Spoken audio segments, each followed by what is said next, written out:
Game dev can be the weirdest career because the team and I actually have to write food puns as part of our job. As some of you may know, mold enemies in our game can accidentally reveal what food group they used to be a part of in the form of food puns or food-themed slang or wording. These can honestly be hard to write sometimes, but I will take writing food puns for a silly RPG over anything else, and here are some of my favourites. We're implementing new enemies in our RPG and they're made of mold. Here are some of the designs. With new enemies come new bullet hell attack sequences. These require some storyboarding and planning. You may have noticed, but enemies in our game have uniforms with different symbols. These represent what class they are and can allude to their difficulty as well as other fancy little lore things, which I'll be sharing in our next post, so stay tuned. Some say turn-based RPGs are pretty simple in theory, and I would agree, but they definitely aren't easy to develop, especially ours. Our game has a food versus mold theme, and we go the extra mile when it comes to our enemies, taking a lot of scientific and food biology inspiration. I mean, we have a whole board dedicated to it. We research types of mold, their colour range, their fungus groups, their different stages of food rot, their microscopic spores, and all of it influences the design and personality of our enemies and their attack sequences. At this point, you could probably call me the mold master, but I don't think I want that label. This is Monolinear. He's a mold enemy in our food-themed RPG, but he used to be a food character before he got infected. Can you guess what he used to be? Monolinear calls himself a nice guy. As a mold, his duty is to infect you. But in our game, you play as takoyaki and tempura, and he's a little nervous around girls, and he sweats a lot.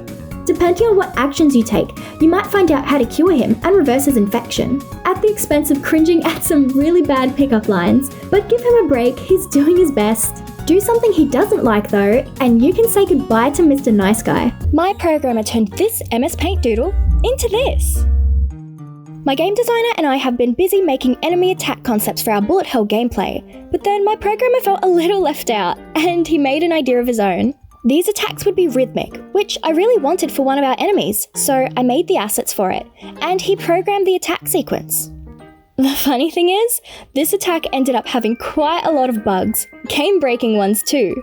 But it's just a feature, as my programmer says. We're adding a boss battle to our Food vs Mold RPG. But this moldy guy won't be cute like all the other enemies. I know some of you gamers have been hungry for a boss for months, and the team and I have been working really hard to make sure the boss has quite the impact. I think the coolest thing about our boss is that his entire design and personality is based off a random boss track my music composer made some random Friday afternoon.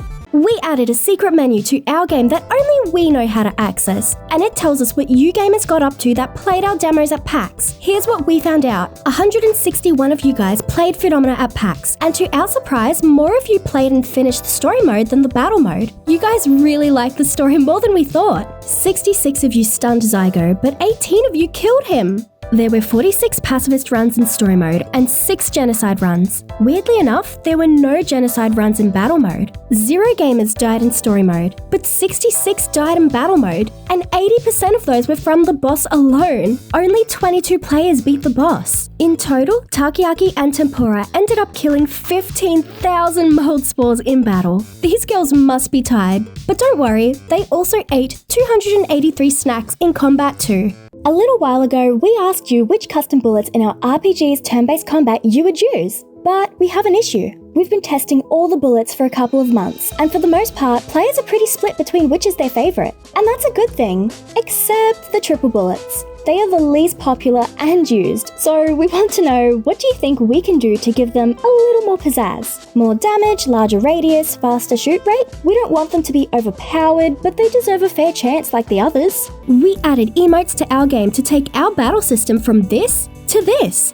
In our game, you battle mold people, and you can interact with them to figure out how to cure them from mold infection. But something felt a little stale about the interactions. So, taking inspiration from good old dating sims and Stardew Valley, we designed emotes. They were pretty easy to design and add for each enemy, but make such a huge difference. Now if you act with an enemy, you can tell how they reacted in their reply. Sometimes they'll judge you, get angry, or maybe they'll feel something? Only one way to find out.